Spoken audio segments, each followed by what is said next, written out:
This is 1112 tetrafluoroethane.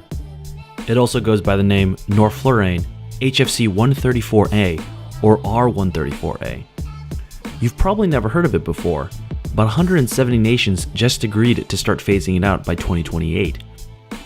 What is 1112 tetrafluoroethane, and why was it banned?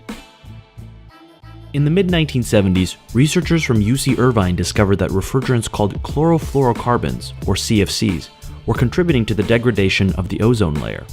The ozone layer blocks harmful ultraviolet rays from reaching the surface of the planet. Exposure to increased UV radiation would lead to increases in skin cancer and damage to all living things. In an effort to stop the depletion of the ozone layer, 197 nations banded together to create the Montreal Protocol. This deal called on all nations to phase out CFCs, a decision which has significantly slowed the degradation of the ozone layer. And it worked. The ozone layer has begun the process of recovery, and the international community avoided a major environmental catastrophe. The Montreal Protocol remains one of the single most important environmental treaties of all time. CFC refrigerants were phased out, but another type of refrigerant was needed to replace them. Enter hydrofluorocarbons, like 1112 tetrafluoroethane. HFCs do not damage the ozone layer, but instead contribute heavily to global warming. 1112 tetrafluoroethane, for example, has 1,400 times more global warming potential than CO2. Many developing nations, like China and India, have used millions of tons of HFCs for air conditioning and cooling systems.